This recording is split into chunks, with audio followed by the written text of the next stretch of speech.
But you do know pitching, Bob, so let's talk about the guys that seem to be slam dunks. Randy Johnson, Pedro Martinez, John Smoltz. They were on your ballot. Were they easy choices? Yeah, I mean, I'd like to meet the person who doesn't vote for any of those three. I would like to meet them, have them explain it, maybe write a column about it, and tell me why you don't think Randy Johnson shouldn't be on this ballot or Pedro Martinez. I mean, anything less than 100% to me, you know, deserves a public explanation, probably a public flogging, because how do you say no to Randy Johnson? I mean, he's the greatest left-hander of all time, better than all of them, any of them. Same thing with Pedro Martinez. In his prime, I'd say from 97 to 2003, there is no better big-game pitcher ever. I mean, you want to win one game, you give the ball to Pedro Martinez, and that means over Randy Johnson, over Clemens, over Maddox. I would have taken Pedro to win one game at any point in that 6-year stretch. Right, you can say wonderful things about all three of those guys that were up there, as Bob just did. He's right about Randy Johnson. John Smoltz, the ability to go from starter to closer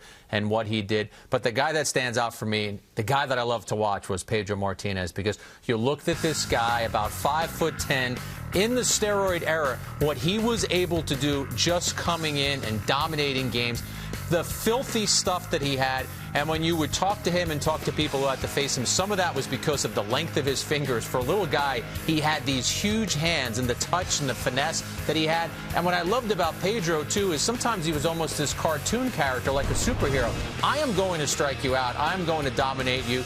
The numbers are phenomenal. Some people might say, well, I wish he had done it longer. Well, yeah, you wish he had done it longer, but Sandy Koufax is a Hall of Famer with those numbers. Pedro Martinez with those numbers, slam dunk Hall of Famer. How much did it matter to you when it comes to guys like that it's the smarts of pitching? That, you know what I mean, Bob? Like, he has the stuff, but he knows how to pitch to guys, how to mix it up, how to throw guys off balance and completely dominate them. He had the ability to outthink hitters in a way that made them look silly. I mean, Randy Johnson, just, you know, pure stuff. I mean, incredible velocity.